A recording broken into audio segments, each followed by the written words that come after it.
Good evening everyone, very good evening to all of you. चलिए, so we are live now. फटाफट सारे student एक बारी जुड़ जाइए। ओके,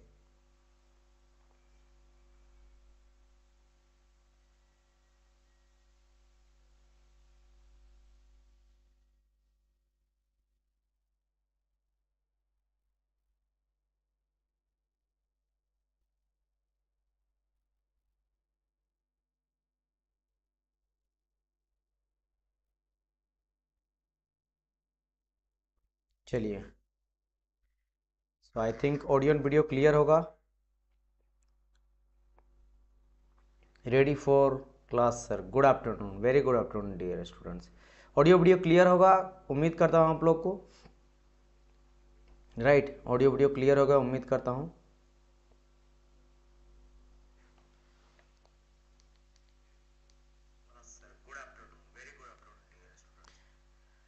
ओके, तो जितने भी कैंडिडेट्स लाइव हैं, सारे कैंडिडेट्स को, चलो मैं आदत हो गया ना स्टूडेंट बोलने का, गुड आफ्टरनून डियर स्टूडेंट्स। सो आप लोग स्टूडेंट तो नहीं हो, लेकिन अब वो आदत हो गया है। सो यहाँ पे आप लोग कोई भी स्टूडेंट नहीं हो, बच्चे नहीं हो, बट ठीक है, इट्स ओके। ठीक है, ये जो अगर आप पढ़ाई कर रहे हो तो आप स्टूडेंट के तौर पे ले सकते हो अपने आप को। जरूरी नहीं है कि स्टूडेंट का मतलब वो होता है कि भाई मैं बच्चा ही होना चाहिए। अगर आप कोई किसी का उम्र 45 भी है, 50 भी है, 60 है, जब तक आप किसी चीज़ को सीख रहे हो सो आप एक स्टूडेंट हो, तो है ना।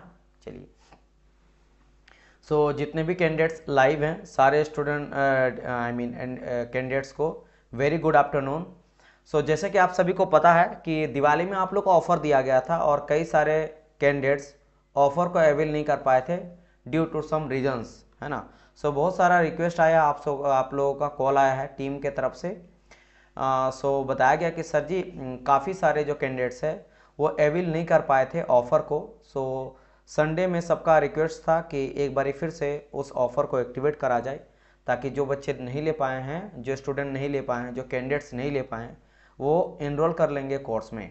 सो आप लोग के लिए स्पेशल संडे ऑफ़र एक्टिवेट कर दिया गया और केवल ये 30 स्टूडेंट को ही मिलेगा। ठीक है, सो जो पहला 30 कैंडिडेट्स होंगे उन्हीं को ये ऑफ़र मिलेगा। सो आप फटाफट जाओ, ऐप को डाउनलोड कर लेना, और ऐप को डाउनलोड करने के बाद आप जो है ऑफ़र का फ़ायदा उठा सकते हो। Will get 10% flat of. और कोई भी अगर इशू होता ड्यूरिंग परचेजिंग कोर्स, या फिर आप ऐप को डाउनलोड करने में कोई इशू हो रहा है ना, सो आपको ये 2 नंबर दिया गया, इन दोनों नंबर में आप कांटेक्ट कर लेना। किसी भी तरह का कोई भी इशू होता कोर्स में, क्लासेस में को लेकर, है ना, A to Z, आपको हमेशा जो है ये टीम आपके लिए ही लगी हुई है आपको हेल्प करने के लिए। ठीक है, क्लियर हो गया। चलिए, सो अब बढ़ते हैं आज के क्लास की ओर। जैसा कि आप सभी को पता है, हम लोग पढ़ रहे हैं अभी ऑटोमोबाइल, है ना, मैकेनिकल में ऑटोमोबाइल सेक्शन को स्टडी कर रहे थे। एंड यह आप लोग का 3rd सेशन हो जाएगा। पहला सेशन तो चलो मैं इंट्रोडक्शन आप लोग को दिया था। सेकंड सेशन में थोड़ा सा हम लोग लिए थे, लेवल को बताए थे, एंड आज हम लोग उसी को आगे कंटिन्यू करने वाले हैं। और मैं आपको बोला था, कई सारे स्टूडेंट बोल रहे थे सर मैं अलग अलग ब्रांच से हूँ, फर्स्ट टाइम ऑटोमोबाइल पढ़ रहा हूँ, तो समझने में दिक्कत आ रही है ना। मतलब कि ठीक है सर, पहली बार में समझ गया, बहुत अच्छा है, लेकिन हाँ सर जितना समझ आया बहुत अच्छा है, फर्स्ट टाइम ऑटोमोबाइल पढ़ रहे हैं, इसीलिए मैं स्टार्ट करने में थोड़ा टाइम आपका ले रहा हूँ। जो भी ब्रांच वाले स्टूडेंट होंगे, जिसका ब्रांच मैकेनिकल है, उनको बहुत ही बेहतरीन तरीके से समझ आ रहा होगा, लेकिन हाँ अदर ब्रांच वाले के लिए मैं थोड़ा स्लो चल रहा हूँ। तो आप सारे के सारे जो कैंडिडेट्स हैं आप लोग सपोर्ट करिएगा।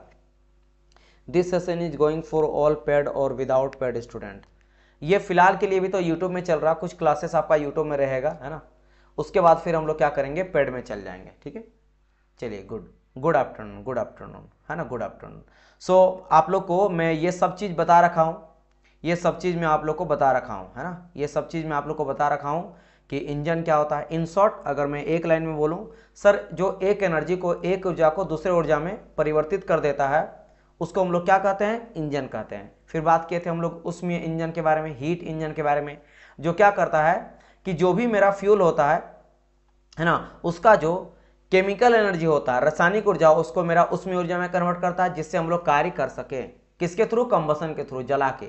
और उसी कंबसन के बेसिस पे, दहन के बेसिस पे इंजन को दो भाग में डिवाइड करा गया है, इंटरनल एक्सटर्नल, जिसमें इंटरनल के बारे में कहा था, ये इंपॉर्टेंट हो जाता है। इसमें एक मेरा जो इंजन होता है वो घूमता है और एक मेरा रेसिप्रोकेट करता है, ऊपर नीचे जाता है, जिसमें पेट्रोल और डीजल आ जाता है ना, ये मैं बताया था। उसके बाद हम लोग स्टार्ट किए थे आईसी इंजन को, मेनली ऑटोमोबाइल का ही पार्ट है आईसी इंजन। इसमें हम लोग सबसे पहला टॉपिक जो पढ़ने वाले हैं या पढ़ रहे हैं वो हमारा है air standard cycle.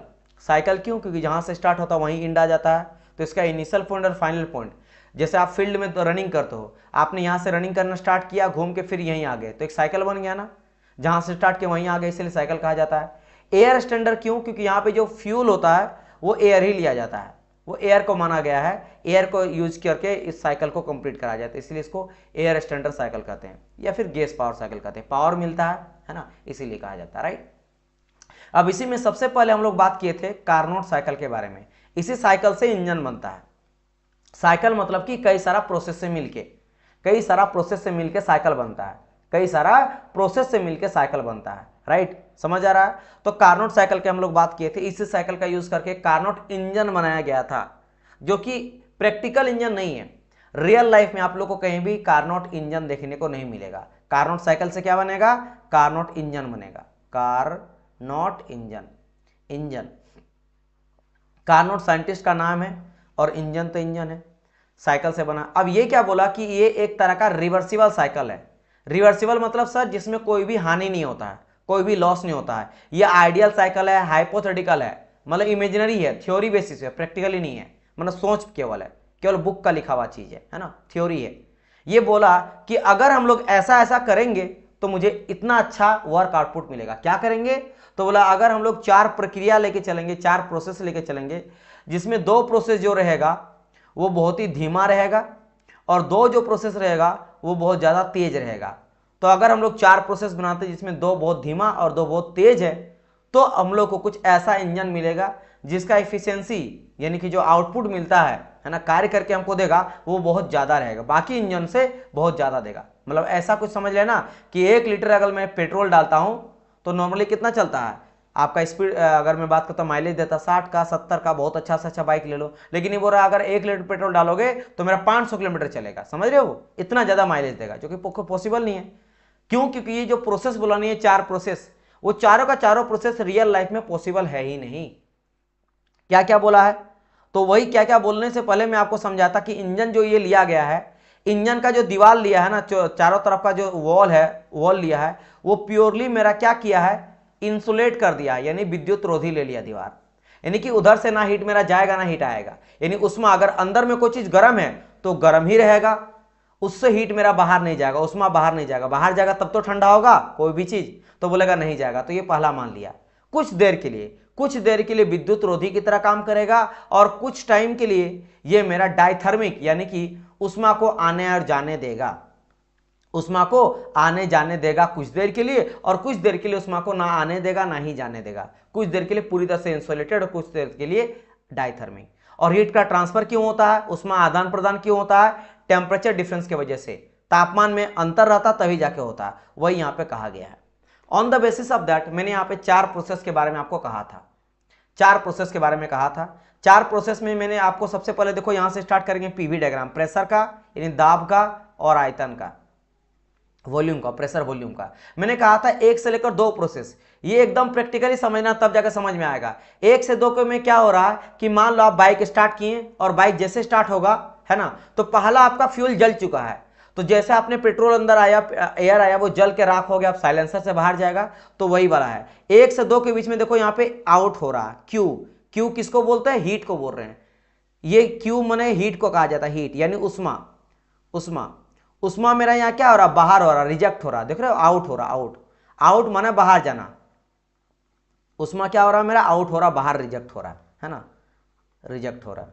Sir what type of fuel use in IC engine? दोनों तरह का यूज करते हैं डियर, अभी आगे चलकर समझेंगे। अगर आप पेट्रोल करते हो तो उसको एसआई बोल देंगे है ना, स्पार्क इग्निशन इंजन कहेंगे। अगर डीजल का यूज करेंगे तो सीआई कह देंगे, कंबसन इग्निशन इंजन कहेंगे, एसआई और सीआई, पेट्रोल और डीजल है ना, या तो पेट्रोल डीजल बोलो या फिर एसआई सीआई बोलो, वो शॉर्ट नाम है।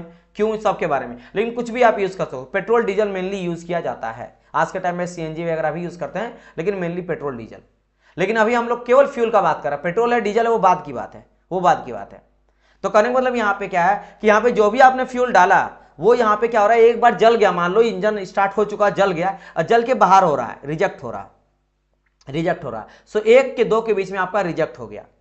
रिजेक्ट हो जाने के बाद अब क्या होगा, अब देखो मैंने आपको इंजन अगर समझाया था, थोड़ा समझ लो, पहली बारी में टाइम लगेगा ही लगेगा। अब ये पिस्टन है, तो पिस्टन मान लो फिलहाल कहां पे बताओ, तो ये इस तरह का अगर सिलेंडर के अंदर रखा हुआ है तो पिस्टन फिलहाल अभी यहां पे है, यानी हीट जब आउट जाएगा तो बताओ क्या कंप्रेस करेगा ना। मान लो ये क्या होगा, इस समय पे ऐसा रहेगा, वाल्व यहाँ पे खुलेगा या सारा धुआं बाहर जाएगा, तो पिस्टन ऊपर की ओर धक्का लगा, क्योंकि यहाँ पे पूरा का पूरा क्या है, इस जगह पे पूरा आपका धुआं जला हुआ राख है पूरा, क्योंकि जल चुका आपका पेट्रोल। अब इसको जैसे ऊपर जाएगा, धक्का देगा और यहां से मेरा सारा का सारा फ्यूल बाहर जाएगा, राइट। तो आउट हो जाने के बाद यहां पे देखो, इसीलिए देखोगे आइसोथर्मल कंप्रेशन है, देख रहे हो कोई आइसोथर्मल कंप्रेशन, क्योंकि कंप्रेस कर रहा है ना, ऊपर जा रहा है, compress compress compress compress compress compress compress compress compress, right.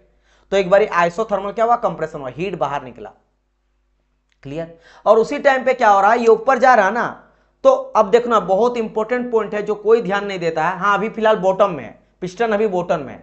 अब ये मान लो टॉप है, टॉप कहीं मान लो इस जगह पे ऐसा कुछ है, यहां समझना, ऐसे समझना।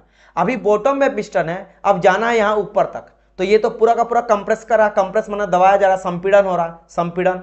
लेकिन ये यहां से लेकर जो ऊपर जाएगा, ये 2 प्रोसेस में जाएगा। एक बार ये आधा तक जाता, कैसे आधा तक जाएगा, कंप्रेस करेगा आइसोथर्मल में, क्योंकि देखो ध्यान से इस पॉइंट को ध्यान देना, यहां पे सारे के सारे स्टूडेंट ध्यान देना। देखो याद करो 1 से लेकर 3 तक आपका कंप्रेशन ही हो रहा है। देखो यहां भी कंप्रेस हो रहा है, यानी संपीड़न, यहां भी संपीड़न हो रहा है ना, संपीड़न, संपीड़न मतलब दबाया जा रहा है। और यहां भी देखो कंप्रेशन हो रहा है, यहां भी क्या हो रहा है, संपीड़न हो रहा है।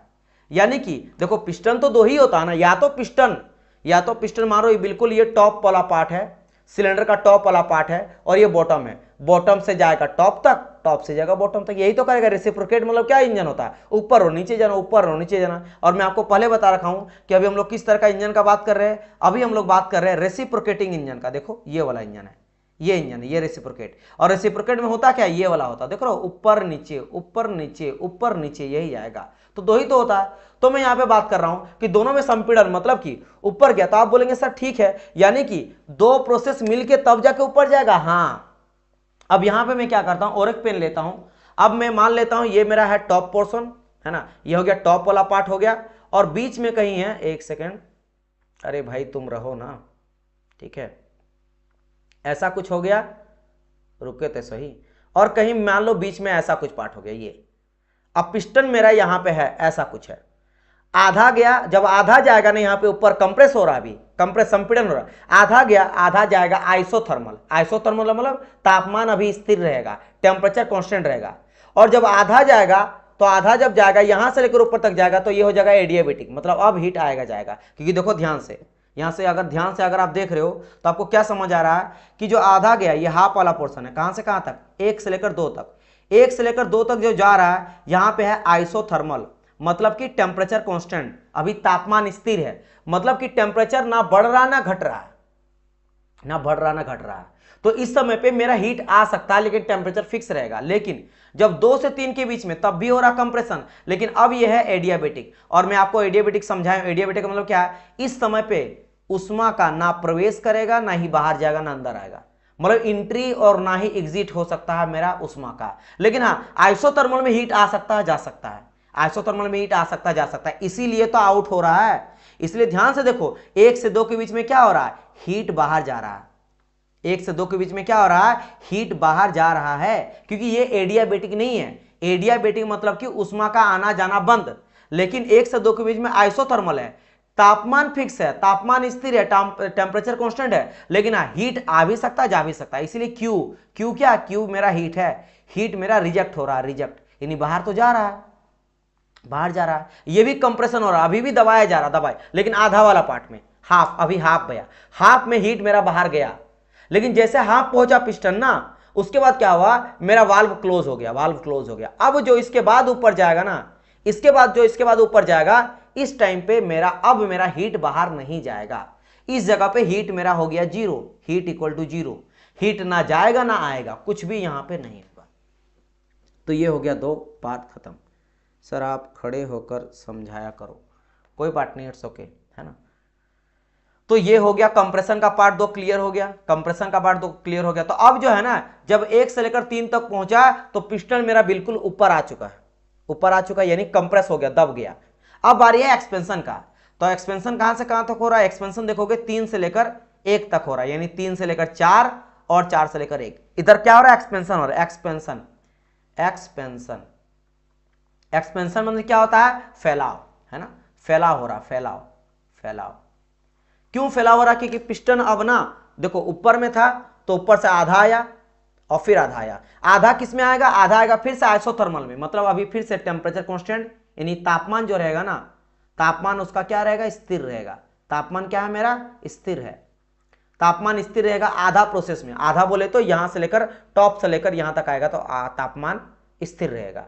और उससे फिर नीचे आएगा तो उस समय पे फिर से वो क्या हो जाएगा? आधा में एडियाबेटिक। एडियाबेटिक मतलब क्या हो गया कि हीट मेरा ना आएगा ना जाएगा, हीट जीरो। लेकिन हीट मेरा यहां पे आ सकता है, क्योंकि देखो ना हीट यहां पे एंट्री कर रहा है, इसीलिए आप देख रहे हो कि जब यहां से लेकर 3 से 4 के बीच हो रहा तो हीट यहां पे एंट्री हो रहा है, हीट का दिया जा रहा है, क्योंकि सिस्टम में हीट देना तो पड़ेगा ही ना। जैसा आप पेट्रोल डालोगे तो पेट्रोल अंदर में जलता है, तो अंदर में जलता है, उसी समय फ्यूल बर्न होता है, फ्यूल जलता है, जिसकी वजह से पिस्टन नीचे आता है और नीचे आएगा, एक्सपेंड करेगा। क्योंकि याद करो, जब ये ऊपर में रहेगा तभी आपका स्पार्क प्लग से आग लगेगा। जैसे आग लगा, पिस्टन को धक्का दिया तो नीचे आया। लेकिन जब आधा नीचे आएगा उस समय पे मेरा वाल्व खुला रहेगा, यहां पे वाल्व ओपन रहता है, वाल्व ओपन होता है, ओपन होता तब जाके पेट्रोल और स्पार्क प्लग आता है, इसलिए जलता है। यहां पे फ्यूल तो चलो पहले आ गया, स्पार्क प्लग आया तो फ्यूल तो एंट्री किया, हीट अंदर आया तभी ना स्पार्क प्लग से हीट आया, इसलिए वाल्व यहां पे ओपन है, इसलिए यहां क्यू इन हो रहा है। और क्यों आउट क्यों हो रहा? क्योंकि यहां पे क्या हो रहा, वाल्व यहां भी ओपन था, यहां भी वाल्व क्या था? खुला था। खुला बोलो या ओपन बोलो, बात एक ही है। वाल्व दो जगह पे खुला था, इसीलिए हीट आ रहा है, एक तक जा रहा है। हीट यहां पे सर जा क्यों रहा? हीट आउट क्यों हो रहा? ये बाहर जा रहा क्योंकि यहां पे जल चुका था, राख हो गया, नीचे था, तो वाल्व खुला और वाल्व से मेरा धुआं निकल रहा था। लेकिन पहला बारी में क्यों? क्योंकि स्पार्क प्लग से यहां पे दिया जा रहा है, तो दोनों बारी में क्या हुआ? नीचे ही आया तो एक्सपेंशन हुआ। तो दो टाइम में हुआ एक्सपेंशन, क्योंकि 2 बार में पिस्टन नीचे आया और 2 बार में पिस्टन ऊपर गया, तो ऊपर और नीचे, यही 4 प्रोसेस हो जाएगा कुल मिला के। तो प्रोसेस कितना हो गया? प्रोसेस हो गया ये पहला, फिर हो गया ये दूसरा 2, और फिर ये 3, और ये फिर 4। तो कुल मिला के 4 प्रोसेस मिलके बना, जिसमें 2 का आपने देखा एक्सपेंशन हो रहा है, यानी फैलाव हो रहा है, और पहला और दूसरा में दबाया जा रहा है। पहला दूसरा कंप्रेशन, यानी कि इसमें संपीड़न हो रहा है, और तीसरा और चौथा में फैलाव, यानी फैल रहा है। एक बारी ऊपर गया, एक बारी नीचे गया, बस। लेकिन आधा आधा बोल के 4 प्रोसेस इसको बना दिया गया, 4 प्रोसेस इसको बना दिया गया। यहां से उम्मीद करता हूं कि आप चीज बहुत अच्छी तरह से समझ गए होंगे। अच्छा, अब थोड़ा सा ये बात कर लेते सर, ऐसा ग्राफ ऐसा ही क्यों बना? चलो वो बात कर लेते हैं। सर ये अगर 1 से 2 मेरा स्ट्रेट रहता पूरा सीधा तो क्या कोई दिक्कत था? दिक्कत था डियर, कि जब सीधा कर दिया ना, इसका मतलब क्या है कि ये वाला प्रेशर मेरा लाइन है, ये मेरा प्रेशर का ऊपर ग्राफ जा रहा है, तो फिर प्रेशर वाला तो कांस्टेंट हो गया, क्योंकि ये कहीं ना कहीं इस तरह मान लो रहेगा 10, यहां रहेगा 20, यहां रहेगा 30। तो देखो यानी 10 पे 10 वाला लाइन पे जाकर देखो मिल गया, यानी कि 10 ही पास्कल, मान लो प्रेशर पास्कल में, तो 10 पास्कल फिक्स हो गया। लेकिन यहाँ पे प्रेशर फिक्स तो नहीं है, क्योंकि रिजेक्ट हो रहा। जब हीट मेरा रिजेक्ट हो रहा, जब पिस्टन ऊपर क्यों जा रहा? क्योंकि कंप्रेस हो रहा, कंप्रेस हो रहा तो प्रेशर बढ़ेगा ना, तो प्रेशर बढ़ना चाहिए। इसलिए देखो 1 से 2 तो प्रेशर बढ़ा, देखो कहीं ना कहीं ये 20 से भी ऊपर चल गया, 25 के आसपास पहुंच गया। ये कहां तक पहुंच गया? ये कहां गया? पहुंच गया कहीं यहां तक, यहां तक पहुंच गया। नहीं 20, देखो 20 और 30 के बीच में कहीं यहां 25 आ रहा, तो प्रेशर बढ़ा है, 10 से 25 हो गया, तो प्रेशर बढ़ा। फिर 2 से 3 के बीच में फिर से आपका कंप्रेस हो रहा है, दबाया जा रहा, तो और बढ़ेगा। तो 2 से देखो यहां 25 था, यहां पहुंच गया प्रेशर, यानी 25 से हो सकता 30, 40, 50, कहीं 50 प्रेशर बढ़ेगा, इसीलिए ऐसा ग्राफ आपका हो रहा है। तब आप बोलेंगे सर तब एक काम करते पूरा स्ट्रेट लाइन 1 से 2 ऐसा कर देते हैं। नहीं, फिर ये मेरा वॉल्यूम कांस्टेंट हो जाएगा, तो वॉल्यूम भी तो धीरे धीरे घट रहा है, क्योंकि वॉल्यूम जैसे जैसे ऊपर जा रहा है वॉल्यूम घटते जा रहा है। सो इसीलिए देखो 1 से ले देखो ऐसा कुछ करा गया है, थोड़ा कर्व जैसा। क्यों? क्योंकि यहां से देखो प्रेशर बढ़ा है ना, P1 से लेकर P2 तक प्रेशर यहां बढ़ा है, और वॉल्यूम देखोगे P1 से लेकर V1 से लेकर V2 तक वॉल्यूम यहां पे घटा है, क्योंकि दबेगा कोई चीज दबेगा तो वॉल्यूम घटते जाएगा, आयतन घट रहा है, आयतन घट रहा है, और आपका दबाव बढ़ रहा, दबाव बढ़ रहा, अंदर का दबाव, एरिया कम हो रहा था, दबाव बढ़ते चला जा रहा है। इसलिए 1 से 2 के बीच में ये चीज हो रहा। सिंपल 2 से 3 के बीच में फिर से कंप्रेशन, तो फिर से वॉल्यूम मेरा घट रहा है, तो देखो V2 से V3 यानी वॉल्यूम घट रहा है, और प्रेशर P2 से लेकर P3 तक प्रेशर, ऑब्वियसली बात है प्रेशर बढ़ा है। सिमिलरली अगर बात करेंगे 3 से 4 और 4 से 1 के बीच में, तो 3 से 4 के बीच में क्या हो रहा है? एक्सपेंशन नीचे आ रहा है, तो वॉल्यूम बढ़ेगा अब, तो वॉल्यूम देखो बढ़ा है। V3 तो V3 यहां पे है, तो V3 से लेकर V4 तक वॉल्यूम बढ़ा है, इंक्रीज हुआ है, बढ़ा है। लेकिन प्रेशर घटेगा क्योंकि नीचे आ रहा है, प्रेशर घटेगा। तो देखो P3 कहीं यहां था, P3 से P4, तो यहां पे क्या हो रहा है, प्रेशर घटा है। और 4 से 1 के बीच में फिर से वही बात है, फिर से नीचे आ रहा है तो प्रेशर रिलीज होगा क्योंकि ज्यादा एरिया मिलेगा उसको, वॉल्यूम आपका बढ़ेगा। और प्रेशर घटेगा तो प्रेशर घटा, तो 4 से 1 तक आ गया तो प्रेशर और घटा है, और ये V1 तक चल गया है तो और आपका प्रेशर यहाँ पे वॉल्यूम क्या हुआ, बढ़ा है। वॉल्यूम बढ़ा, प्रेशर घटा। क्लियर? तो ये चीज आपको पीवी डायग्राम। टीएस में तो आप समझ ही होंगे, चूंकि एक बारी में क्या है, यहां देखोगे कि एक है आइसोथर्मल, मतलब कि टेम्परेचर कांस्टेंट। आइसो मींस होता है सेम, और थर्मल मतलब होता है तापमान, उष्मा, यानी उष्मा स्थिर है, टेम्परेचर कांस्टेंट है। तो टेम्परेचर कांस्टेंट तो 1 से 2 प्रोसेस देखोगे कांस्टेंट है। उसी तरह से आइसोथर्मल 3 से 4, तो 3 से 4 भी कांस्टेंट है, यानी टेम्परेचर फिक्स है। टेम्परेचर इस पॉइंट पे जितना रहेगा 20, 30, 50, 150, 1000, 2000, वो इस जगह पे भी सेम, इस जगह पे भी सेम। सिमिलरली एडियाबेटिक, और चूंकि ये प्रोसेस मेरा कैसा रिवर्सिबल है, मैं बोला हूं चारों का चारों जो प्रोसेस है, चारों का चारों प्रोसेस यहां पे कैसा है, रिवर्सिबल। रिवर्सिबल, रिवर्सिबल का मतलब सर यहां पे कोई भी लॉस नहीं होगा, कोई लॉस नहीं होगा। इसीलिए चूंकि चारों रिवर्सिबल है, और रिवर्सिबल एडियाबेटिक को हम लोग बोलते हैं आइसेंट्रोपिक। याद रखना, इस पॉइंट को मैं चाहे तो यहां लिख देता हूं कि रिवर्सिबल एडियाबेटिक को हम लोग क्या बोलते हैं, आइसेंट्रोपिक। एडियाबेटिक तो आपको पता ही है, जहां उष्मा जो है ना, उष्मा है ना, उष्मा ना आएगा और ना जाएगा, ना आएगा ना जाएगा, उसको हम लोग क्या बोलते हैं, उसको बोलते हैं एडियाबेटिक। और आइसेंट्रोपिक का मतलब होता है आइसो माने सेम, आइसो माने सेम, और एंट्रोपी माने entropy, entropy constant, entropy fix हो जाना, एंट्रोपी कांस्टेंट होना। तो रिवर्सिबल एडियाबेटिक को क्या करते हैं, रिवर्सिबल एडियाबेटिक बराबर हो जाता है आइसेंट्रोपिक, आइसेंट्रोपिक। तो याद रखना, इसलिए आइसेंट्रोपिक का, आइसेंट्रोपिक मतलब कि entropy constant, entropy same, iso माने same, entropic, isentropic, iso same, entropy माने एंट्रोपी, दो वर्ड से मिलकर बना रहता है आइसेंट्रोपिक। बेसिकली आइसेंट्रोपिक का अगर बात करेंगे, आइसेंट्रोपिक, तो इसका मतलब क्या होता है, आइसो यहां से लिखा है ना, इसका मतलब होता है आइसो, ISO, आइसो। और एंट्रोपी मतलब होता है एंट्रोपी, एंट्रोपी है ना, पी। तो आइसो मीन्स होता है समान, और एंट्रोपी माने एंट्रोपी, तो समान एंट्रोपी। इसीलिए यहां पे देखो 3 से 2 से 3 और 4 से 1 मेरा आइसेंट्रोपिक प्रोसेस है, यानी कि एंट्रोपी कांस्टेंट है। यहां पे एंट्रोपी कांस्टेंट, यहां पे भी एंट्रोपी कांस्टेंट, एंट्रोपी को ऐसे दिखाते हैं। और यहां पे टेम्परेचर कांस्टेंट, T कांस्टेंट, और यहां पे भी T कांस्टेंट, टेम्परेचर कांस्टेंट। तो ऐसा ग्राफ आपको टीवी डायग्राम में देखने को मिलता है, TS में, टेम्परेचर और एंट्रोपी डायग्राम में बिल्कुल स्क्वायर। और यहां लिख दिया गया ऑल प्रोसेस आर रिवर्सिबल, ठीक है, ऑल प्रोसेस रिवर्सिबल, इसलिए एडियाबेटिक भी कैसा होगा, रिवर्सिबल एडियाबेटिक। देखो रिवर्सिबल एडियाबेटिक और रिवर्सिबल एडियाबेटिक को कहते हैं हम लोग क्या, आइसेंट्रोपिक, वही लिख दिया गया, ठीक है। चलिए अब देखो एज ए इंजन, अगर कोई इंजन का बात करेगा, इंजन का मतलब क्या है, जब तक आप फ्यूल नहीं दोगे, आपका बाइक है, जब तक आप पेट्रोल नहीं डालोगे, डीजल नहीं डालोगे, आपका चलेगा नहीं, बाइक रहे, कार रहे, कुछ भी रहे, जब तक आप नहीं डालोगे फ्यूल, तब तक वो जलेगा नहीं, फ्यूल कंबशन नहीं करेगा। तो सिंपल अगर यहाँ पे बात करेंगे कि हम लोग को देखना है कि हीट एडिशन जो है ना, वो कहाँ हो रहा है और किस कंडीशन पे हो रहा है, और हीट रिजेक्शन भी कहाँ हो रहा है, किस कंडीशन पे हो रहा है। तो आप यहाँ ध्यान दोगे, सर मेरा यहाँ पे हो रहा है हीट एडिशन, देखो यहाँ देख रहे हो हीट एडिशन किया जा रहा है, कहाँ पे कर रहे हैं सर, 3 से 4 के बीच में, देखो 3 से 4 के बीच में हीट एडिशन कर रहे हैं। और हीट एडिशन के टाइम पे मेरा टेम्परेचर कांस्टेंट था, क्योंकि आइसोथर्मल है, iso means sir same, sir same यानी समान, समान है ना, और आइसोथर्मल मतलब सर तापमान होता है, समान तापमान, तापमान यानी कि temperature constant, sir temperature constant है ना। उस समय पे हीट का एडिशन हो रहा है, मतलब कि हीट यहां पे इन भी कर सकता है और आउट भी कर सकता है, यानी कि हीट जो है यानी उष्मा, उष्मा जो है वो बाहर भी जा सकता है, बाहर और अंदर दोनों हो सकता है, उष्मा बाहर अंदर जा सकता है, लेकिन टेम्परेचर समान रहेगा, ये बात है। सिमिलरली यहां पे भी सेम है, हीट आउट हो रहा, रिजेक्ट हो रहा, बाहर जा रहा, अंदर आ रहा, यहां पे अंदर आ रहा है, यहां बाहर जा रहा, लेकिन फिर से यहां पे टेम्परेचर क्या है मेरा, कांस्टेंट है, तापमान कांस्टेंट है। यानी अगर बोलेंगे सर हीट एडिशन हो रहा है ड्यूरिंग आइसोथर्मल, आइसोथर्मल के टाइम पे हीट का एडिशन हो रहा है, और आइसोथर्मल के टाइम पे हीट का रिजेक्शन भी हो रहा है। प्रोसेस कौन सा सर? 3 से 4 के बीच में और 1 से 2 के बीच में। देखो 1 से 2 के बीच में फिर से यहाँ पे हीट रिजेक्ट हो रहा है, हीट बाहर जा रहा है, उष्मा बाहर जा रहा है, लेकिन तापमान सर सेम है। और यहाँ पे हीट एडिशन हो रहा है, फिर भी सर तापमान सेम है। यानी कांस्टेंट थर्मल के केस में मेरा हीट एडिशन हीट रिजेक्शन हो रहा है। अब बोलेंगे सर इसका वैल्यू कैसे निकालेंगे? इसका वैल्यू कैसे निकालेंगे? इसके वैल्यू के लिए आपको एक फॉर्मूला बता देता हूं। जो मेरा हीट होता है क्यू को हीट से दिखाते हैं। क्यू क्या होता है? क्यू मेरा होता है हीट यानी उष्मा। तो ये उष्मा होता है, हीट होता है, हीट इक्वल टू फॉर्मूला हम लोग जाते हैं एम सी डेल टी, है ना, M C del T. Sir बहुत फास्ट चल रहे हो, बहुत फास्ट जा रहे हैं।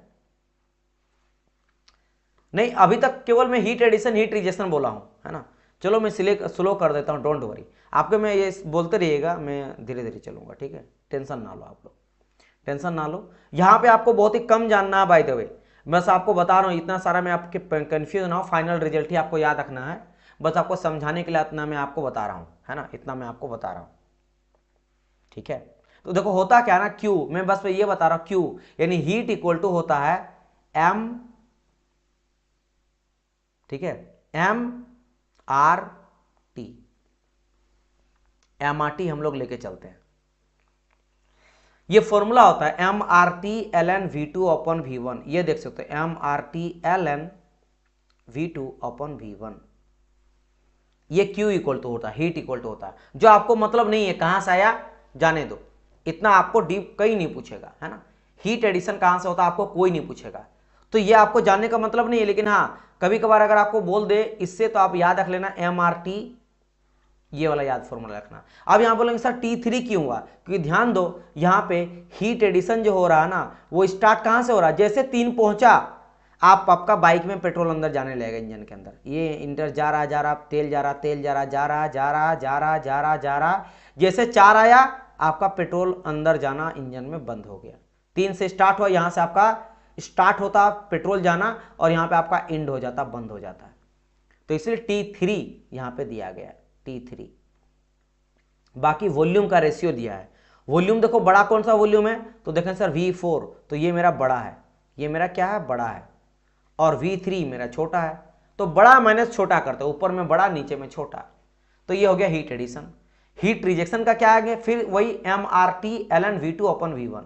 यहां पे भी बात करेंगे सर हीट रिजेक्ट कहां पे हो रहा है, रिजेक्शन स्टार्ट कहां पे हुआ? देखो तो आप देखो हीट रिजेक्शन स्टार्ट हुआ है कहीं ना कहीं टेम्परेचर का। अगर बात करेंगे तो देखो यहाँ पे जैसे ये तो पीवी डायग्राम है प्रेशर का और वॉल्यूम का। अगर टेम्परेचर अधिकतर आपको देखना है एक्चुअल में तो टीएस में देखो, टेम्परेचर और एंट्रोपी में। तो देखो यहाँ पे एक तो था मेरा यहाँ पे हीट एडिशन हो रहा था, देखो क्यू इन यहाँ हो रहा था, तो T3 और T4 के बीच में। तो T3 में T4 में कुछ भी आप ले लो, T3 ले लो या T4 ले लो।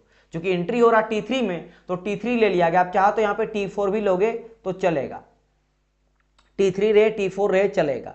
सिमिलरली हीट रिजेक्ट कहां पे हो रहा है? 1 और 2 के बीच में, क्योंकि ये तो दोनों कांस्टेंट है। देखो T2 इक्वल टू है T1 और यहाँ पे T3 इक्वल टू है T4, क्योंकि टेम्परेचर कांस्टेंट है, तापमान कांस्टेंट है। तो सिमिलरली यहाँ पे T1 के जगह में आप क्या कर सकते हो? T1 के जगह में T2 भी लिख सकते हो, यहाँ पे T1 रहे या T2 रहे। और सिमिलरली वॉल्यूम जो लिया गया लॉग के बाद, ln यानी लॉग है, तो लॉग वॉल्यूम में कौन बड़ा है? तो आप देखो वॉल्यूम दोनों में कौन बड़ा? V1 आपका देखोगे बड़ा है, तो V1 में ऊपर रख दिया और V2 नीचे।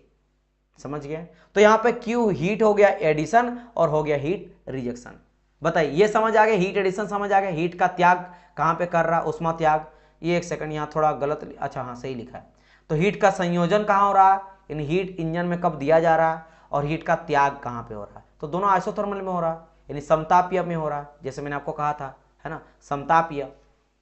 आइसोथर्मल में हीट संयोजन हो रहा है, हीट एडिशन हो रहा है, और समतापीय में हीट का रिजेक्शन भी हो रहा है, जिसका फॉर्मूला आपको समझ आ गया होगा। बताइए इज इट क्लियर और नॉट? यहाँ क्लियर हो गया इतना? इसके बाद मैं आपको डायरेक्ट बताऊंगा इफिशियंसी के बारे में। इन सभी चीजों के बारे में आपको नहीं जानना है। बताइए यहां तक चीजें समझ आ रहा है कि नहीं आ रहा आप लोग को? आ गया ना? देखो ऊपर में लिख दिया हूं, बिगर वाला ऊपर लेना, बड़ा वाला। तो आप यहां पे याद रखना है, ये टीएस डायग्राम याद रखना, टीएस और पीवी डायग्राम। वॉल्यूम देखना, वॉल्यूम बड़ा कौन है? तो वॉल्यूम देखना T1 और V1 V2 में V1 बड़ा है ना। और वहीं अगर बात करेंगे V4 और V3 में तो आपका V4 बड़ा है, इसलिए V1 आगे ऊपर रहेगा यहाँ पे और यहाँ पे V4 ऊपर रहेगा। ठीक है, तो यहां से आपको समझ आ गया कि सर इतना हम लोग है ना, अगर मेरे को पता चल जाएगा मास यानी कितना 4 kg 5 kg कितना गैस अंदर जा रहा है ना। एम क्या है सर, एम कहाँ नजर आया, एम एम मास, मास एम मास है डियर, एम मास है, मास, मास को शॉर्ट में एम लिखा गया है। यहां मास बोले तो द्रव्यमान, ठीक है, ये मास है, मास। आर क्या, आर तो कांस्टेंट है, आर आपका कैरेक्टरिस्टिक गैस कांस्टेंट है, ये क्या है मेरा गैस का कांस्टेंट है, गैस कांस्टेंट, ये गिवन रहेगा, गैस कांस्टेंट है, कांस्टेंट का होता है ना पाई का टर्म, उस तरह से गैस कांस्टेंट है। टी क्या टेम्परेचर है ना, कि टी क्या है मेरा टेम्परेचर है, टेम्परेचर मतलब कि तापमान, तापमान है ना। और वो वी क्या, वी मेरा आयतन है, वॉल्यूम, VOLUME, वॉल्यूम यानी कि आयतन। इसमें कुछ समझना नहीं है गणपत, इसमें कुछ समझना नहीं, ये फॉर्मूला है डायरेक्ट। आप फॉर्मूला को समझना चाहते हो तो डेरिवेशन समझना पड़ेगा, और वो आपके लिए इंपॉर्टेंट नहीं है। बस आप बस इतना समझ लो कि क्यू एडिशन में आपका इतना होगा। हाँ, इस सब का वर्ड आप पकड़ लेना कि क्या होता है। एम जो होता है वो क्या, मास है यानी द्रव्यमान है। फ्यूल एंट्री जो कर रहा है आप, डीजल जो भी आपका, बाइक समझ लो, बाइक में आप जा रहे हो पेट्रोल, तो अगर पेट्रोल जा रहा तो पेट्रोल के साथ हवा भी जाता है। मैं आपको बोला था पेट्रोल हवा दोनों जाता है, तो हवा कितना गया 2 kg 4 kg 10 ग्राम 5 ग्राम, तो मास हो गया। आर होता गैस का कांस्टेंट होता कुछ, कौन सा गैस गया, नाइट्रोजन गया, ऑक्सीजन गया, तो उसका एक कांस्टेंट जो गिवन रहता है ना। टी, टी टेम्परेचर होता है, तो टेम्परेचर कितना तापमान पे वो गर्म में गया, कितना गर्म है वो। और इसके अलावा वॉल्यूम, वॉल्यूम कितना पहले गया, जब सिलेंडर के अंदर जा रहा है गैस, उस समय पे कितना वॉल्यूम था, आयतन था, और बाद में जब पूरा का पूरा गैस अंदर चल गया, पेट्रोल अंदर चल गया, हवा अंदर चल गया, तब उसका आयतन में कितना कन्वर्ट हुआ, वो है।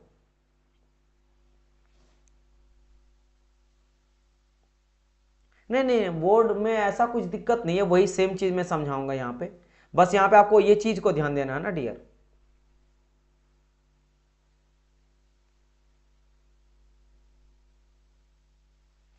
देखो ये फंडा ही तो, फंडा कैसे नहीं समझ आ रहा, क्या दिक्कत आ रहा बताइए, क्या यहाँ पे दिक्कत आ रहा है। यहां तक चीजें आप लोग को समझ आ गया, पहले बताइए ये पेज क्लियर है कि नहीं, पहले बताइए ये पेज आप लोग को क्लियर हो गया ना, है ना, ये पेज क्लियर हो गया कि नहीं, स्टेप बाय स्टेप करके चलो। ये पेज क्लियर हो गया ना, आ जाएगा। आप थोड़ा सा धीरज तो रखो, अभी इनिशियल क्लास है, फंस सकते हो, थोड़ा सा कॉम्प्लेक्स सब्जेक्ट है ना ये। अपने आप को टाइम दो, है ना, टाइम दो, जैसे से आगे बढ़ेंगे ना आपको समझ में आएगा। यहां तक अगर क्लियर है तो मैं बस ये बोला हूं, देखो आप ज्यादा ना इसमें समझने वाली कोई बात नहीं, फॉर्मूला मैंने पुट किया कि जब हीट एडिशन हो रहा है उसका फॉर्मूला ये होता, बस इसमें कुछ समझने वाली बात नहीं है।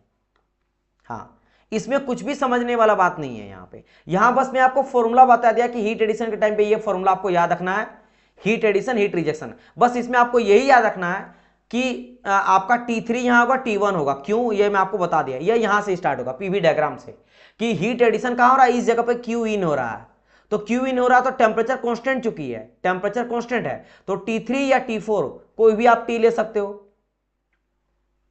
हाँ, इलेक्ट्रिकल से तो टाइम आपको देना पड़ेगा ना डियर, तो T3 और T4 समान है, T3 इक्वल टू T4 है, क्योंकि जब आपका हीट एडिशन हो रहा है, जब आपका हीट एडिशन हो रहा है उस समय पे आइसोथर्मल है, यानी टेम्परेचर कांस्टेंट है, यानी कि T4 रहे या T3 रहे दोनों सेम रहेगा, तो यहाँ पे T3 लिखा गया है, यहां चाहे तो आप T4 भी कर सकते हो, बस एक। और दूसरा चीज, जब हीट आउट हो रहा है, हीट कहां पे आउट हो रहा है सर, हीट रिजेक्शन हो रहा था अभी टेम्परेचर कांस्टेंट पे ही, यानी टेम्परेचर कांस्टेंट पे हीट एडिशन कहां हो रहा था, यहां देखो हीट एडिशन हो, हीट रिजेक्ट हो रहा है, हीट बाहर जा रहा है, यहां पे किसके किसके बीच में सर, T1 और T2 के बीच में, तो यहां पे भी सर आइसोथर्मल है, टेम्परेचर कांस्टेंट है, तापमान स्थिर है, तो T1 इक्वल टू T2 हो जाएगा, T1 इक्वल टू T2 हो जाएगा, तापमान सेम हो जाएगा, तो यहां पे क्या हो जाएगा, T1 के जगह में आप T2 भी लिख सकते हो, T1 भी लिख सकते हो, कोई दिक्कत नहीं है, बस सिमिलर। उसके अलावा एलन क्या, एलन मेरा लॉग है, एलन लॉग है मेरा, और बाकी बड़ा वॉल्यूम बाई छोटा वॉल्यूम, तो देखो यहाँ पे हीट एडिशन कहां हो रहा है सर, तो हीट एडिशन हो रहा है इसके बीच में, हीट इन यानी हीट इन कर रहा है, अंदर आ रहा है, अंदर आ रहा है, और यहाँ हीट आउट हो रहा है, तो 3 और 4, तो 3 और 4 में वॉल्यूम कौन बड़ा है, तो सर V4 बड़ा है, तो V4 ऊपर जाएगा, V3 नीचे आएगा, रिजेक्ट कहां पे हो रहा है सर, V1 और V2 के बीच में, तो V1 बढ़ा तो V1 ऊपर आएगा और V2 नीचे आएगा, बस। नहीं तो डायरेक्ट इसको याद करो, रट लो, खत्म। समझना डायग्राम है, फॉर्मूला आपको नहीं समझना, फॉर्मूला डेरिवेशन से आता है। जो मैकेनिकल वाले को पढ़ना, जो मैकेनिकल का स्पेशली तैयार करते हैं, आपको यहाँ पर पूछा ही नहीं जाएगा, बस ये फॉर्मूला आप लोग थोड़ा याद कर लेना। वो भी जरूरी नहीं कि फॉर्मूला पूछेगा, लेकिन फिर भी मैं चाह रहा हूं कि आप लोग याद कर लो। अगर कभी हार्ड पूछे ना, अगर हार्ड से हार्ड क्वेश्चन बनाए तभी देगा, अदरवाइज ये भी नहीं देने वाला आपको, ये भी आपको देने वाला नहीं है। बस फॉर्मूला आप लोग को याद रख लेना है, इसमें क्या है आपको समझाने वाली बात है, यहाँ कोई चीज समझने वाला नहीं है। चलो, हीट एडिशन, हीट रिजेक्शन आप समझ गए। अब डायरेक्ट यहाँ पे आता है सर इसका इफिशियंसी क्या होगा। ये इफिशियंसी को हम लोग ईंटा से दिखाते हैं, इस तरह से सिंबल से, ऐसा एन मत लिख देना, ऐसा नीचे तक हो जाता है, इसको ईंटा कहा जाता है। अब होता है सर इफिशियंसी क्या होता है, इफिशियंसी मतलब होता है उसका दक्षता, है ना, वो होता है वर्क आउटपुट, ये होता है work done upon heat input, heat कितना इन करा गया, इनपुट, ठीक है। ये क्या हो जाता है मेरा इफिशियंसी इक्वल टू, ठीक है। इफिशियंसी को हिंदी में क्या कहते हैं वो भी मैं आपको बता देता हूं, क्षमता। तो अगर मैं जानना चाहता हूं कि इस इंजन का क्षमता कितना है, तो क्षमता क्या हो जाता है, वर्क डन, यानी कार्य कितना किया गया, कार्य कितना हुआ है, और डिवाइड बाय क्या करता है, हीट इनपुट, यानी उष्मा कितना लिया है, ये कितना कंज्यूम किया है ना, उष्मा कितना दिया गया है ना, उष्मा कितना दिया गया है, दिया गया उष्मा, यानी कितना हीट हम लोग को देना पड़ा, कितना उष्मा दिए हैं इंजन को, और कितना वो काम किया है, इसके रेशियो को हम लोग क्या बोलते हैं, क्षमता कहा जाता है। इसके रेशियो को क्षमता कहा जाता है। सर इसमें से क्वेश्चन कैसे बनेगा वो बता दो एक बार। बिल्कुल मैं बताऊंगा, बिल्कुल बताऊंगा आपको। क्वेश्चन डायरेक्ट यहां पे क्या पूछ सकता है ना, मैं पहले बताने दो पूरा, फिर मैं आपको बताऊंगा, है ना। आप बिल्कुल टेंशन ना लो, क्वेश्चन एक भी नहीं फंसेगा, मैं क्वेश्चन भी करवाऊंगा, A to Z बनाऊंगा, आप हड़बड़ाओ नहीं, बस मुझे थोड़ा टाइम दो, अपने आप का भी टाइम दो, चीजें समझ में आ जाएगा। तो जब क्षमता का बात किए तो इंजन का क्षमता अगर हम लोग जानना चाहते हैं कि सर क्षमता कितना होगा, तो क्षमता कैसे निकालोगे, सर कार्य कितना किया है मेरा, इंजन का कार्य कितना किया गया है, और नीचे में हम लोग कितना उसको उष्मा दिए हैं, है ना, उष्मा कितना दिया गया है, ये एंट्री वाला उष्मा है, जो उष्मा उसको दिया गया है ना, तो ये दिया गया, तो दिया गया उष्मा, और जितना उष्मा दिए उसमें वो काम कितना किया, क्योंकि इंजन में हम लोग हीट ही तो देते हैं। आप पेट्रोल दिए तो पेट्रोल जलने के बाद उसके वजह से कितना काम किया, तो आपने उष्मा दिया और देने की वजह से वो कितना काम किया, उसी के रेशियो को क्या बोलते हैं, उसी को रेशियो को हम लोग बोलते हैं क्षमता, उसी को क्या बोलते हैं, क्षमता। अब बारी आता सर कार्य कितना किया, तो कार्य में आ जाएगा सर हीट इन, इसीलिए मैं आपको बताया था हीट इनपुट ये MRT3 ln V4/V3, तो नीचे में वो वाला फॉर्मूला रख दिया गया है, और ऊपर में वर्क डन। अब वर्क डन क्या होता है सर, आपको अगर मैं बोलूंगा सर कार्य इक्वल टू क्या हो जाता है, कार्य इक्वल टू कार्य, जितना काम किया, जितना हम लोग हीट दिए वही कार्य, लेकिन कुछ मेरा हीट रिजेक्ट भी तो होता है, हीट रिजेक्ट होता है, क्योंकि याद होगा आप लोग को क्यू कुछ मेरा बाहर भी जाता है। यानी अगर मान लो आप 10 काम किए, लेकिन 10 में से 2 आपका रिजेक्ट हो गया, बर्बाद हो गया, रिजेक्ट माने बर्बाद हो जाना, तो एक्चुअल में काम कितना किया आपने, 10 - 2 यानी 8 का काम किया। जैसे कहने का मतलब आप बोलेंगे सर कैसे, समझ नहीं आया। मैं बोलूंगा आप जाओ 1 दर्जन केला खरीदो, आपने 1 दर्जन केला खरीदा 60 रुपया में, 50 रुपया में, लेकिन क्या आप छिलका भी खाओगे, छिलका तो आपका पैसा लग गया, लेकिन उसको तो आपको फेंकना पड़ेगा, तो एक्चुअल में आप खाओगे कुछ 40 का, 10 रुपया बर्बाद हुआ। या ऐसे भी समझ सकते हो कि आप रेस्टोरेंट में गए, रेस्टोरेंट में जाके आपने कुछ मंगाया, समझो कुछ भी मंगा दिया, पनीर मंगाया और रोटी खाए, ब्रेड रोटी पनीर जो आपने मंगाया आपने खाया, आपका बिल बना 1000 रुपया का, रेस्टोरेंट है 1000 रुपया का बन गया। क्या आप 1000 रुपया का खाए, वही अगर घर में आके बनाते ना, तो मम्मी के लिए अगर 200 रुपया का पनीर ला देते ना, तो पनीर लाता और आटा 1 किलो लाते, कहने का मतलब है रुपीज में बता रहा हूं, है ना। सो आपका फर्स्ट क्लास आपको मिल जाता है, जो आपने 1000 रुपया दिया वो आपका 200-300 रुपया में पनीर और रोटी आप खा सकते थे घर में, वो 2-4 डिश और बना देती 200-300 रुपया में ही, है ना, 300-400 रुपये मैक्सिमम बोल रहा हूं, समझ गए। लेकिन आपने वहां पे एक्स्ट्रा बिल क्यों दिया, एक्स्ट्रा पैसा, क्योंकि आप होटल में जब बैठे हो तो आपको इलेक्ट्रिसिटी का पे करना पड़ा, एसी चल रहा है उसका पे करना पड़ा, वेटर है उसका पे करना पड़ा, समझ गए, इसके आपको ज्यादा करना पड़ता है। यानी वही बात है कि कुछ लॉस्ट होता है। तो उसी तरह से जो भी हम लोग हीट दिए, हीट बोले तो ये क्या है, मेरा फ्यूल जो एंट्री किए हैं, फ्यूल वो यानी पेट्रोल, जो भी इंजन के अंदर हम लोग पेट्रोल दिए हैं वो उसका जो उष्मा है उससे आप देखो, जो आपने फ्यूल डाला, आपने बाइक के अंदर क्या डाला, पेट्रोल डाला, उससे क्या मिला आपको, उष्मा मिला सर। और उसी उष्मा से क्या काम करेगा, वो कार्य करेगा। लेकिन वो उष्मा जो है ना, वो जो हीट है, वो हीट आप देखोगे इंजन चलने के बाद कुछ देर तक वो गर्म हो जाता है। अब वो हीट का काम था काम करने का, उष्मा का काम था कार्य करने का, लेकिन देखोगे गर्म हो जाने की वजह से इंजन बहुत गर्म हो जाता, तो वो क्या हो रहा, उष्मा का तो बर्बादी कर रहा, उष्मा बर्बाद ही हो रहा है ना। वो टारगेट आपका ये था कि जितना भी उष्मा उत्पन्न हो रहा है मेरा फ्यूल से, जो पेट्रोल डाले उससे जितना उष्मा बना, हीट बना, वो पूरी तरह से जो हीट है वो वर्क में कन्वर्ट हो जाए, कार्य में कन्वर्ट हो जाए। लेकिन उसके वजह से आपका इंजन गर्म भी हो जाता है, तो हीट तो बर्बाद ही हुआ इंजन गर्म करने की वजह से, तो इसीलिए रिजेक्ट करते हैं। इसीलिए क्या करते हैं, Q win minus Q out करते हैं। आउट मतलब रिजेक्ट वाला, कि जो मेरा रिजेक्ट हुआ उसको तो घटाओ तब तो काम पता चलेगा। तो Q win minus Q out से वर्क डन निकल गया, और क्यू विन तो नीचे में है ही। तो सिंपली हम लोग क्या किए, जो फॉर्मूला है उस पूरा फॉर्मूला को पुट कर दिए, जो कि आपको याद नहीं रखना है। ये फॉर्मूला को पुट किए, जब सब कुछ कैलकुलेशन किए तो फाइनली आपका जो एफिशिएंसी है वो कार्नोट का निकल के आया, क्या, ये वाला कार्नोट का एफिशिएंसी निकल आया 1 minus T minimum by T maximum, यानी कि मिनिमम टेम्परेचर, मिनिमम मतलब क्या होगा, न्यून है ना, कम से कम तापमान डिवाइड बाई मैक्सिमम तापमान। तो यह आपका कम है, कम तापमान, और यहां पे है मैक्सिमम यानी कि ज्यादा तापमान, ज्यादा तापमान। यानी कि आपके इंजन में जहां सबसे ज्यादा टेम्परेचर है वो नीचे में रहेगा, सबसे ऊपर टेम्परेचर है वो ऊपर में रहेगा, है ना। कम वाला ऊपर में, नीचे वाला नीचे में, है ना। कम वाला नीचे में रहेगा, सॉरी कम वाला आपका रहेगा ऊपर में और ज्यादा वाला रहेगा नीचे में, और 1 से माइनस कर दोगे तो आपका निकल जाएगा कार्नोट का इफिशियंसी, क्षमता। तो ये क्षमता का फॉर्मूला हो जाता 1 minus T minimum upon T maximum. अब बोलेंगे sir T minimum T maximum कहां पे था, तो आप खुद ही देख सकते हो। ये देखो टीएस डायग्राम जो था ना, यहाँ पे भी आपको दिखाया था। तो टी ये टेम्परेचर का है, टेम्परेचर का है। तो टेम्परेचर का देखो ऊपर में यही तो मैक्सिमम है, यही तो मैक्सिमम है ना, यही तो आपका ज्यादा, यहीं पे आपको नजर आ रहा होगा ज्यादा आपका तापमान है। और सबसे कम यहाँ नीचे था T1 और T2 के बीच में, यहाँ सबसे कम है, यहाँ कम तापमान है। तो ज्यादा क्या था मेरा, ऊपर में था कम अपन ज्यादा, कम और ज्यादा का, है ना। तो आप चाहे तो T1 बोलो या T3 बोलो, इन दोनों में कोई एक, क्योंकि T1 इक्वल टू T2 यहाँ पे है, और यहाँ पे आपका T3 इक्वल टू T4 है। तो बस सिंपली आपका एफिशिएंसी क्या निकल गया, यहाँ एफिशिएंसी निकल गया, क्षमता निकल गया।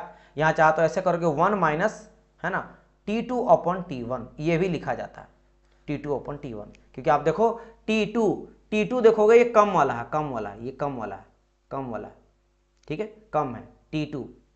और T1 आप देखोगे, है ना, T1 जो है ना, चलो ये तो ऐसे यहाँ ऐसे तो कंफ्यूज हो जाओगे आप। अगर ऐसे मानोगे तो ये मान लेना कोई इंजन अगर है तो ऊपर में आपका ज्यादा टेम्परेचर है, ऐसा समझ लेना कि T1 ऊपर में है और नीचे में कुछ इस तरह से है T2। तो T2 जो है वो कम है और ऊपर में जो है ये ज्यादा है। तो ऐसा आप T1 अपन T2 भी लिखा हुआ रहता है। सो आपको केवल ध्यान क्या रखना है, आपको ध्यान रखना है इसका कार्नोट का एफिशिएंसी कितना होता है, टेम्परेचर डिपेंड करता है। आप देखो क्वेश्चन कहां से बनता है वो मैं आपको बताता हूं। डायरेक्ट पूछा जाएगा कार्नोट इंजन का इफिशिएंसी फॉर्मूला बताइए, कार्नोट इंजन के इफिशिएंसी का फॉर्मूला बताइए। तो simply 1 minus T minimum upon T maximum. या कोई इंजन बना देगा कि ये मेरा एक इंजन है ENGING, क्या है मेरा, ये इंजन है, इंजन ऐसे बोल देगा कि ये मेरा एक इंजन है, और ये मान लो यहां से मेरा क्या हो रहा है, हीट दिया जा रहा है, हीट, इंजन को हीट देंगे, तो ये मेरा T1 है, और T1 बोल देगा कि T1 जो है ना वो मेरा बड़ा है T2 से, तो T1 बड़ा है T2 छोटा है, और नीचे में बोलेगा कि नीचे यहाँ पे क्या होगा, हीट रिजेक्ट हो रहा है, ये T2 है, और T2 मेरा छोटा। तो बताइए इसका एफिशिएंसी क्या आ जाएगा। तो सिंपली आप बोलोगे सर एफिशिएंसी इक्वल टू क्या आ जाता है कार्नोट का, कार्नोट को C से लिखेंगे 1 minus lower temperature, minimum temperature, सबसे कम तापमान। तो कम तापमान क्या है, T2 है, कम है, तो T2 अपॉन T1, बस हो गया। तो ये फॉर्मूला पूछ दिया। या फिर डायरेक्ट बोलेगा कि कोई इंजन है जिसका हाईएस्ट टेम्परेचर है 300 केल्विन, और बोलेगा लोअर टेम्परेचर है मेरा कितना, 100 केल्विन। तो आपको बोलेगा एफिशिएंसी फाइंड आउट करो। तो कैसे करोगे, 1 माइनस लोअर टेम्परेचर यानी कि T2 लिखेंगे, T2 अपॉन T1, T1 बड़ा है मेरा, है ना। तो T2 के जगह में कितना दिया, 300, ऊपर में नीचे लिखोगे 300, और ऊपर में लिखोगे कितना यहाँ पे, T मिनिमम 100। तो सिंपल करोगे 1 माइनस 100 अपॉन 300, तो क्या आएगा 300 में 100 घटेगा तो आ जाएगा 200 अपन 300, तो 0 0 0 0 खत्म, 2/3 यानी आंसर आ गया क्या, इफिशिएंसी 2/3। 2/3 आपको इफिशिएंसी मिल गया, सिंपली यही आपको पूछा जाएगा। Thank you so much Singh, है ना। तो इस तरह से क्या कर सकते हो आप, इफिशिएंसी कैलकुलेट कर सकते हो। आपको इंजन इस तरह सिंपल बोलेगा, इंजन देगा कि इंजन है इतना हीट दे रहा, बोलेगा सर ये हीट दिया जा रहा है, कौन सा हीट दिया जा रहा है, हीट दे रहे हैं मतलब आपका टैंक है ना, पेट्रोल टैंक है, पेट्रोल टंकी से पेट्रोल जा रहा है इंजन की ओर, तो मेरा इंजन में गया, वहां जला तो हीट मिला इंजन को, तो वो दिया गया, तो वो देने वाला टेम्परेचर 300, ये ज्यादा टेम्परेचर क्योंकि इंजन में दिया गया है।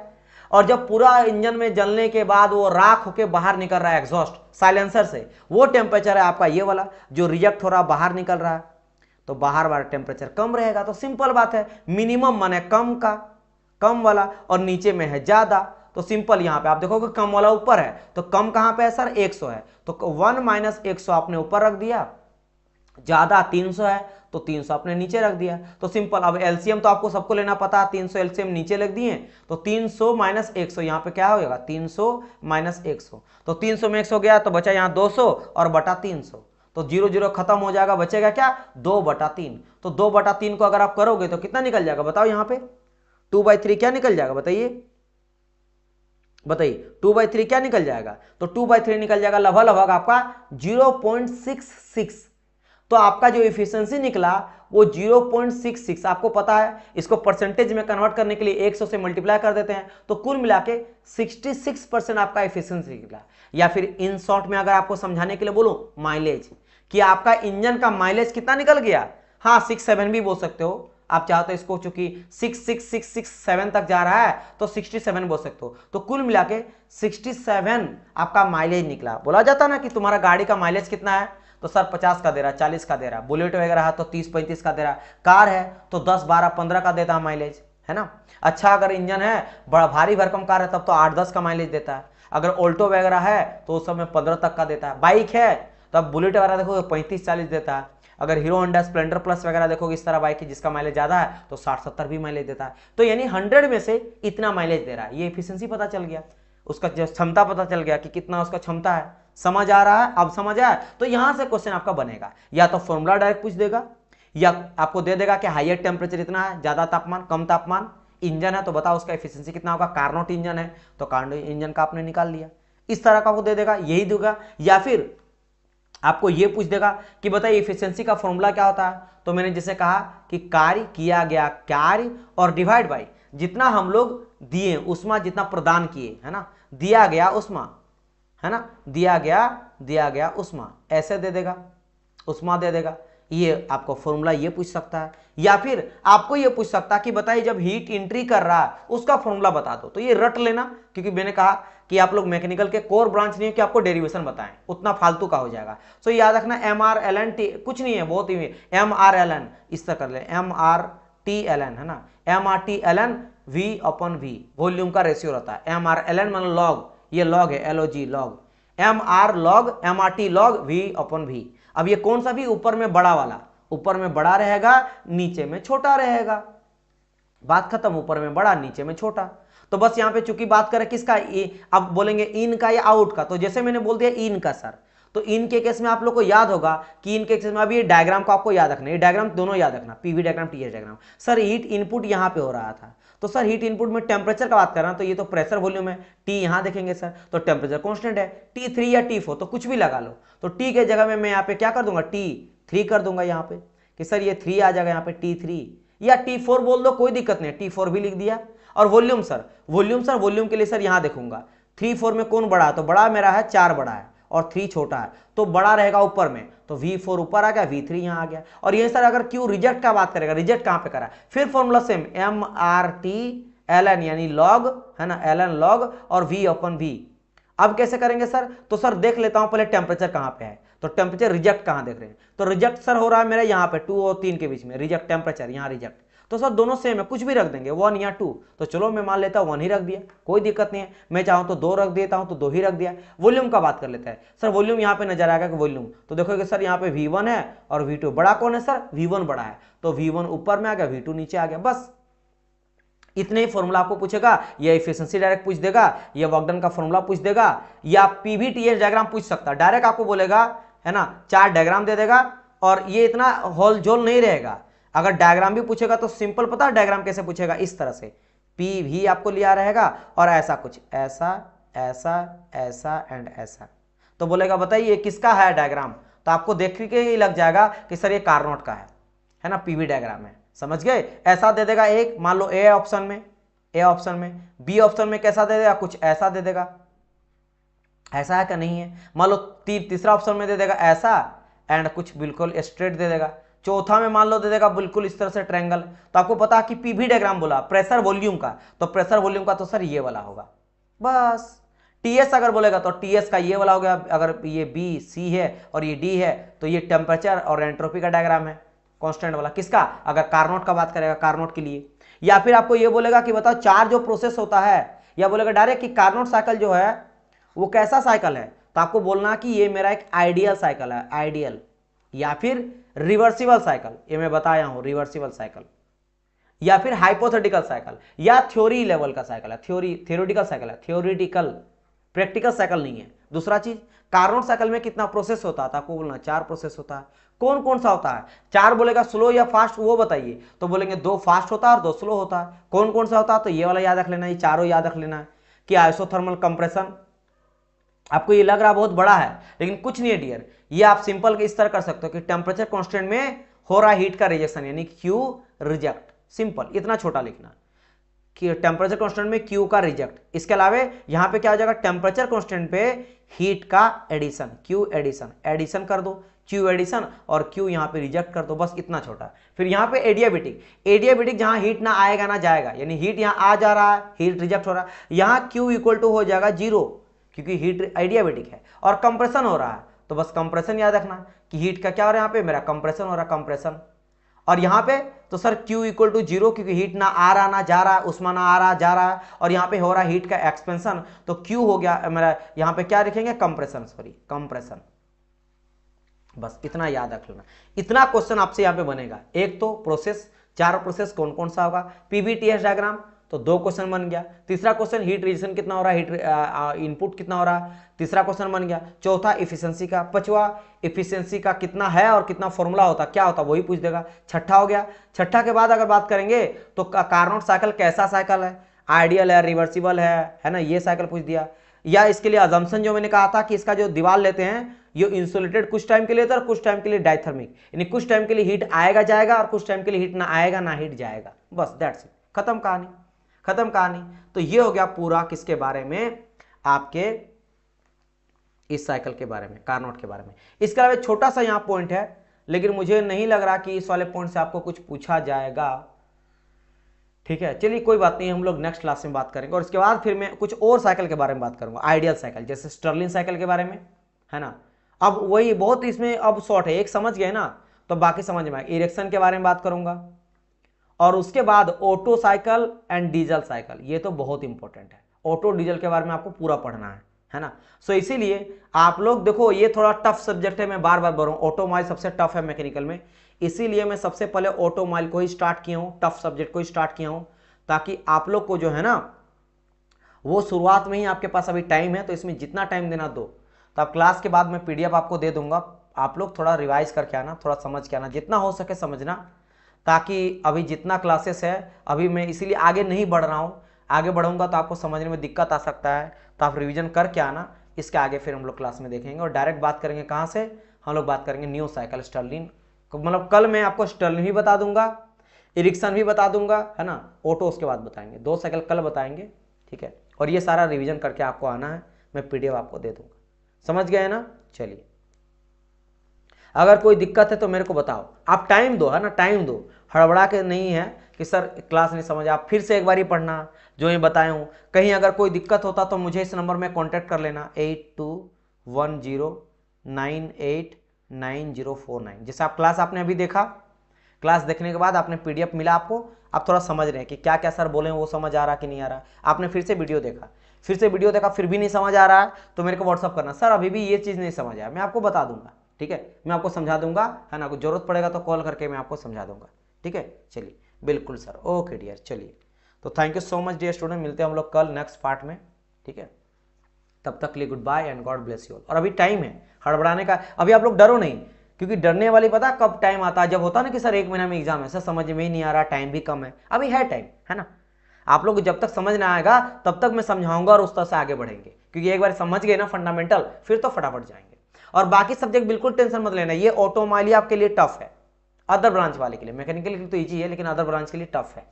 बाकी सब तो थ्योरी है, अदर ब्रांच के लिए भी ईजी है, क्योंकि थ्योरी है, लेंदी है, बड़ा बड़ा बड़ा है, लेकिन हाँ ईजी है, समझा दूंगा एक बार समझ में आ जाएगा। ग्रुप में पीडीएफ सेंड करना सर, बिल्कुल बिल्कुल, मैं टीम को दे दूंगा, वो अपलोड कर देगी, ठीक है। चलिए thank you so much everyone, thank you. और सारे स्टूडेंट जितने भी बच्चे लाइव है यहाँ पे, सारे एक बार इस सेशन को लाइक कर दो, ठीक है सर, आज वाली क्लास का। ओके डियर, ओके, मैं पीडीएफ दे दूंगा। सारे बच्चे अभी तक सेशन लाइक नहीं किए होंगे, तो सारे सेशन को एक बार लाइक कर दो, तो फटाफट, आप लोग लाइक करना भूल जाते हो, है ना। और कैसा क्लास लगा जरूर बताना मुझे, है ना, जरूर बताइएगा कैसा क्लास लगा, एफर्ट आप तक पहुंच रहा है कि नहीं पहुंच रहा है। मैं हर वो चीज़ कर रहा हूँ, ट्राई कर रहा हूँ, हर एक चीज़ हिंदी में बता रहा हूँ, डायग्राम के थ्रू बता रहा हूँ, जितना आपके लिए इंपॉर्टेंट है उतना ही बता रहा हूँ, अननेसेसरी चीज़ें नहीं बता रहा हूँ। सर हमारा यहाँ था सर, फंडामेंटल क्लियर होना जरूरी है, बिल्कुल बिल्कुल बिल्कुल बिल्कुल, मैं फंडामेंटल बिल्कुल आपका क्लियर करते हुए चलूंगा।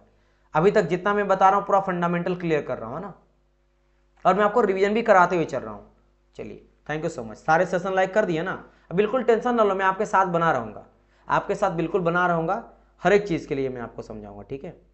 चलिए उम्मीद करता हूँ सेशन सबको लाइक कर दिए होंगे, नेक्स्ट क्लास आने वाला है, फिर ईजी हो जाता सब कुछ, बिल्कुल बिल्कुल सही बात है, बिल्कुल बिल्कुल।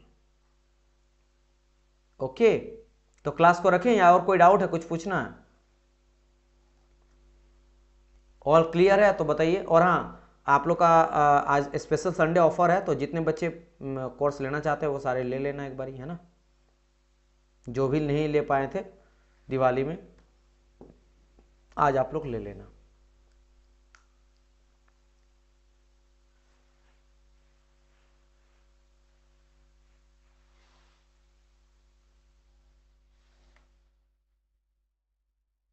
ओके, चलिए बाय बाय एवरीवन,